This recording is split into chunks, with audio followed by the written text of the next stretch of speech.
Christians should enjoy and criticize literary art. And I think both are very important.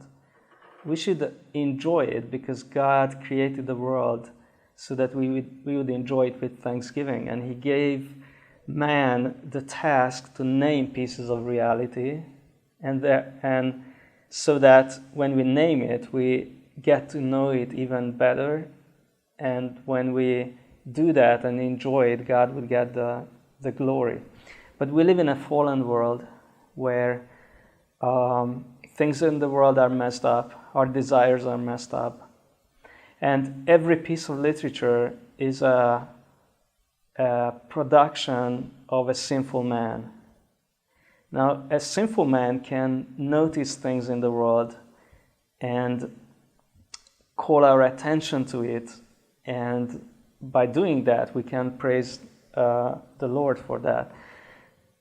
But because his perspective is flawed in many ways, because the artist, the writer, is also a sinful person, therefore we should always be critical of the perspective. We are welcome to see the world along the writer's or the poet's perspective, but we don't have to necessarily accept that perspective.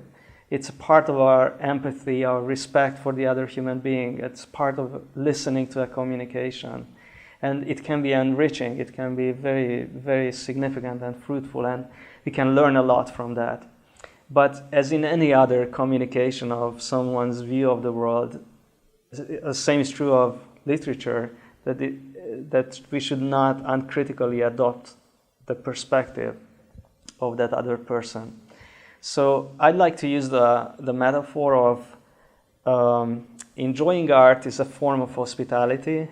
I let the writer, through the piece of literature, come to my home, come into the living room, take off the shoes, sit in the armchair and talk, and I'm listening. But I should never welcome any person in my life as I would welcome Jesus, because I welcome Jesus in my life uncritically. He's or should be totally free to teach me anything, to rearrange my life the way he thinks it should look like, to show me the world from his perspective. And he might use an artist, but a man is never the same as the Lord, and a man's perspective is never the same as the Lord's perspective. So I think we should have a balance of listening as well as listening critically, and not letting any other person shape our lives in a way we would let the Lord shape our lives.